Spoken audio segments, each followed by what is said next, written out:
Good morning 7th class.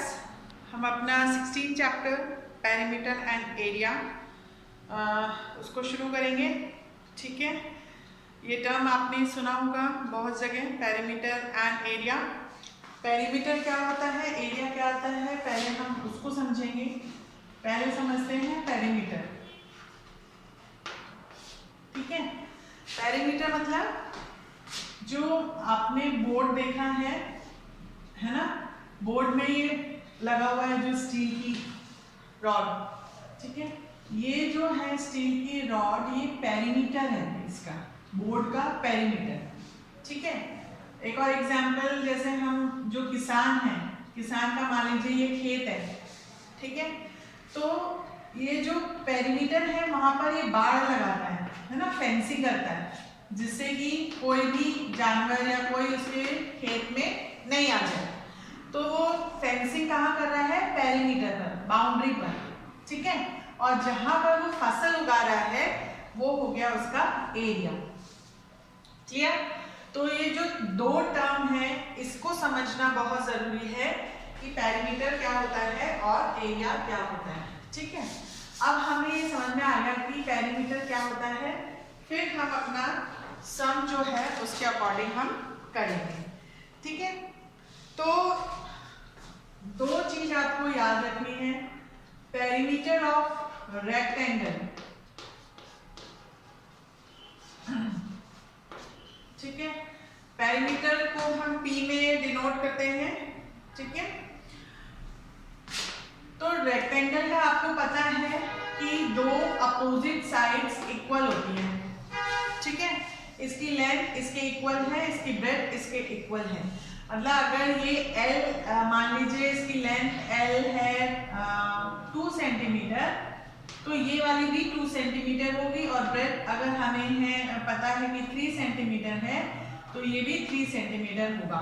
अगर नहीं दिया है तो हम एज्यूम करेंगे, क्योंकि ये रेक्टेंगल है तो इसकी लेंथ और ब्रेड्थ अपोजिट साइड वाली भी इक्वल होगी। तो तब ये पेरीमीटर ऑफ रेक्टेंगल हमें पता है L प्लस ब्रेड्थ। तो इतना लंबा लिखने की बजाय हम देखते हैं कि 2 कॉमन ले लिया और L प्लस ब्रेड्थ कर दिया इसको। ठीक है, तो अब क्या हो गया, पेरीमीटर ऑफ रेक्टेंगल क्या बन गया, 2L प्लस ब्रेड्थ। ठीक है, और एरिया मैंने बताया था, एरिया अंदर का पार्ट होता है, तो एरिया ऑफ रेक्टेंगल क्या होगा, लेंथ इनटू ब्रेड्थ। ये जो फॉर्मूले हैं ये आपको याद रखने हैं। अगर ये फॉर्मूले आपको याद रह गए तब तो आप आराम से सम्स कर सकते हैं, वरना आपको थोड़ी सी मुश्किल आ सकती है। तो आप एक पेपर में ये सारे जो फॉर्मूले हैं, rectangle, perimeter of rectangle, perimeter of square, perimeter of triangle, area of rectangle, area of square, ये सब एक पेपर में लिख लेंगे और इसको आप सामने रखेंगे, जिससे वो आपको बिल्कुल याद हो जाए। ठीक है, तो हमें ये दो चीज मिल गई, perimeter of rectangle 2L plus breadth और area of rectangle L into breadth. ठीक है, उसके बाद हम पेरीमीटर ऑफ स्क्वायर देखेंगे। पेरीमीटर ऑफ स्क्वायर, स्क्वायर में क्या होता है, सारी साइड्स इक्वल होती हैं। ठीक है, तो सारी साइड्स इक्वल मतलब स्क्वायर में 4 साइड्स होती हैं, तो पेरीमीटर ऑफ स्क्वायर क्या हो गया, 4 इंटू साइड। ठीक है, उसके बाद एरिया ऑफ स्क्वायर हो गया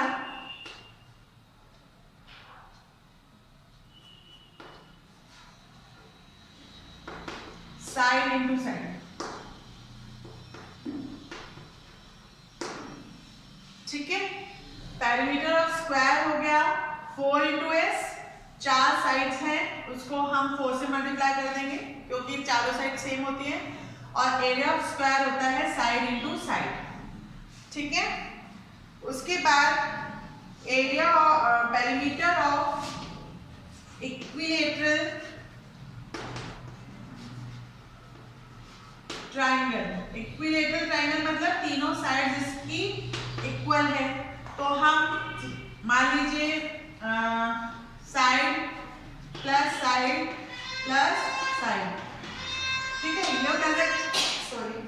ये कर सकते हैं या फिर 3 इंटू साइड कर सकते हैं। ठीक है, तो ये पेरीमीटर ऑफ इक्विलैटरल ट्रायंगल हो गया। ठीक है, ऐसे ही perimeter of regular N sided polygon. N sided मतलब वो कितना भी साइड का हो सकता है, 8, 9, 10 कितने भी साइड का हो सकता है। तो हम उसको 8 इंटू साइड, 6 इंटू साइड, जैसा भी पॉलीगन हमने दिया है उसके अनुसार हमारा पेरीमीटर उस साइड का और उस क्वाड्रिलेटरल पॉलीगन का निकल जाएगा। ठीक है, तो ये जो चीजें हैं ये आपको बहुत ध्यान से लिखना है, याद करना है और करना है। इसमें कोई आपके पास ऑप्शन नहीं है, तब आप इसे याद कर लेंगे तो आपके लिए सम सॉल्व करना इजी हो जाएगा। ठीक है, अब हम 16.1 का जो ए है टिक द करेक्ट आंसर उसको देखेंगे। Perimeter of triangle having side x y z is, क्या होगा, इसका होगा x + y + z। ठीक है, तो ट्रायंगल का तीनों साइड्स हम ऐड कर देते हैं तो हमें ट्रायंगल का पेरीमीटर मिल जाता है। फिर पेरीमीटर ऑफ रेक्टेंगल अभी हमने देखा 2l + ब्रेथ। ठीक है, perimeter of regular pentagon, pentagon मतलब 5 साइड का तो 5 इंटू साइड। ठीक है, और the perimeter of rectangle whose length is 80 metre and breadth is 45.5 metre is, इसमें हमें सॉल्व करना है इसे। मैंने आपको पहले भी बोला था एग्जाम में टिक द करेक्ट आंसर को भी आपको सॉल्व करके उसका आंसर निकालना है, और आप लोग ने नहीं किया ऐसा, डायरेक्ट आंसर लिख दिए। उसमें मैंने मार्क्स आपको नहीं दिए हैं। 10 बार बोलने के बाद भी आप लोगों ने सॉल्व नहीं किया और सिर्फ करेक्ट कर दिया। तो अगर आप लोग नहीं सुनेंगे ये तो आप लोग इसका सजा भुगतेंगे। ओके, तो हमें इसको सॉल्व करना है। 2 लेंथ इसकी दी है 80 और ब्रेथ दी है 45.5 मीटर। ठीक है, तो हम इसको सॉल्व करेंगे। पहले तो हम इसको इम्प्रॉपर में कन्वर्ट कर लेंगे। 45 इंटू 2, 2 5 10, 2 4 8 9, 91/2। ठीक है, तो 2, अब ये यहाँ पर 2 8 16 प्लस 91, 2 इंटू 251/2, तो इसका आंसर हो गया 251। इसको ऐसे आपको निकालना है। ठीक है, कोई भी डायरेक्ट आंसर नहीं निकालेगा, और आप लोग ने कुछ 2-4 बच्चों को छोड़ के सब ने डायरेक्ट आंसर लिखा होगा।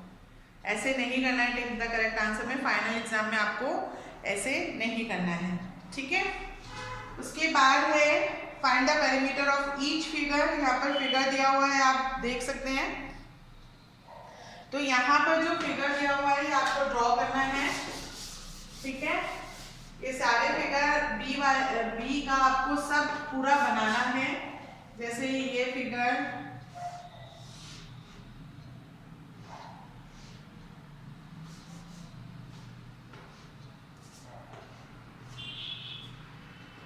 ये बनाया 2 मीटर, 3 मीटर, 4 मीटर, 6 मीटर और 1.5 मीटर। ठीक है, ये आप ड्रॉ करेंगे और इसके सारे साइड्स लिखेंगे। तो इसका पेरीमीटर कैसे आएगा, 2 + 3 + 4 + 6 + 1.5। इसको हम सबको ऐड कर देंगे, और ऐड आप यहाँ पर करेंगे 6 4 3 2 1.5। तो ये 5 10 15 16, इसका आंसर आ गया 16.5 मीटर।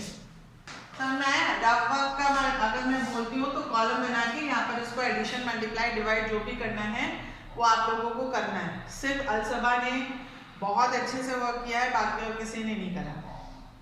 ओके, तो इस तरीके से हम इन फिगर्स का पेरीमीटर निकालेंगे। सेकेंड वाले में भी फर्स्ट वाला आप लोगों को पूरा करना है। सेकेंड वाले में how much unit would you move if you travel around each of the figure. अब इसमें भी जैसे स्क्वायर है, इसका पेरीमीटर निकाल लेंगे आप। पी का सेकेंड वाले में स्क्वायर है, ठीक है, ये 5 सेंटीमीटर का है, तो सारे साइड्स 5 सेंटीमीटर के हो गए, है ना। तो 5 सेंटीमीटर हो गए, तो पेरीमीटर ऑफ स्क्वायर कितना हो गया, होता है 4 इंटू साइड, तो 4 into 5 is equal to 20 centimetre हम चले, ठीक है। मूव मतलब हम पेरीमीटर पर इतना चले, 20, यहाँ 5, यहाँ 5, यहाँ 5, यहाँ 5, तो हम 20 सेंटीमीटर तक चले, ठीक है। तो बी वाला भी, सेकेंड वाला भी आपको खुद अपने आप करना है, ओके। कॉपी में फिगर ड्रॉ करेंगे और उसका पेरीमीटर निकालेंगे। उसके बाद थर्ड है find the perimeter of rectangle whose dimensions are given. Dimensions मतलब जैसे फर्स्ट में लेंथ दी हुई है 75 मीटर और ब्रेथ दी हुई है 25 मीटर, ठीक है। तो हम पेरीमीटर ऑफ रेक्टेंगल, जहां लेंथ और ब्रेथ दी होती है मतलब वो रेक्टेंगल है, उसका फॉर्मूला हम पहले ऐसे लिखेंगे। उसके बाद वैल्यू जो लेंथ की है वो उसी जगह पे पुट करेंगे, ब्रेथ की वैल्यू उसकी जगह पे पुट करेंगे, ठीक है, आगे पीछे नहीं करेंगे। इसको ये हो गया 100 और ये हो गया 2 into 100 is equal to 200 metre.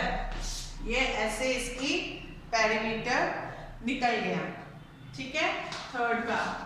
फिर फोर्थ का सेम पेरीमीटर ऑफ स्क्वायर है, एक साइड दी हुई है, पेरीमीटर ऑफ स्क्वायर हो गया 4 इंटू साइड, 4 कितना है 4 इंटू 15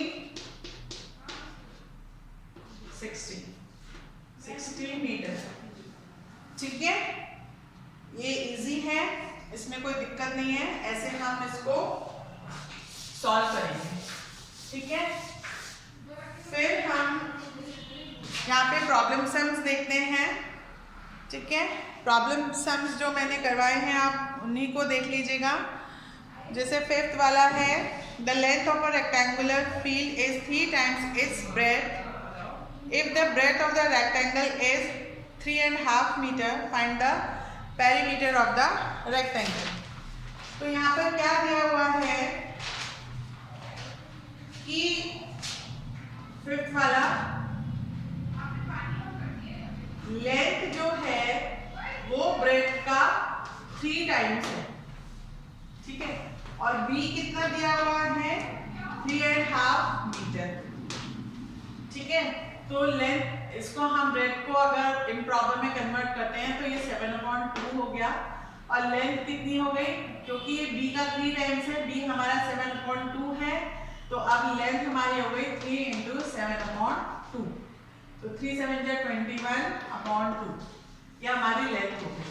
अब हम perimeter of rectangle two L plus breadth ये डालेंगे, टू लेंथ हमारी कितनी है 21/2 और ब्रेथ हमारी कितनी है 7/2, तो ये कितना हो गया, हम इसको सॉल्व करेंगे 28 2 इंटू 28/2 2 कट हो गया, ये हो गया 28 मीटर। तो हमारा पेरीमीटर ऑफ जो रेक्टेंगल है वो कितना हो गया 28 मीटर। तो आप जैसा क्वेश्चन है उसके अकॉर्डिंग एक इक्वेशन बना लीजिए और इसकी वैल्यू लेंथ और ब्रेथ में पुट कर दीजिए, और फिर पेरीमीटर का जो फॉर्मूला है उसके अकॉर्डिंग उसको सॉल्व करके उसका आंसर निकालेंगे। इजी है, कोई डिफिकल्ट नहीं है, ये प्रैक्टिस चाहिए इसमें। आप क्वेश्चंस जहाँ मैंने नहीं लिखे हैं, right questions from the book, जहाँ लिखा है वहाँ पर आपको क्वेश्चन लिखना है, पूरा क्वेश्चन लिखना है बुक में से, और फिर उसके बाद सॉल्यूशन जैसा है वैसे आपको करना है, ओके। और अगर कोई डिफिकल्टी है तो आप मुझसे पूछ सकते हैं। आपको 16.1 का ए करना है कॉपी में, उसको पूरा उसका स्टेप्स लिखेंगे, कैसे आंसर आया, ठीक है। टिक द करेक्ट आंसर में पूरा 1 2 3 4 करेंगे, बी का फर्स्ट पूरा करेंगे कॉपी में, सेकेंड पूरा करेंगे कॉपी में, ओके। और थर्ड जो मैंने वर्कशीट दी है थर्ड ऑनवर्ड, वो आप अपनी कॉपी में करेंगे, ओके। ध्यान से करिएगा, इजी है, कोई डिफिकल्टी नहीं है। और अपना वर्क टाइम पे करके मुझे जरूर से भेजिए, okay. Have a nice day.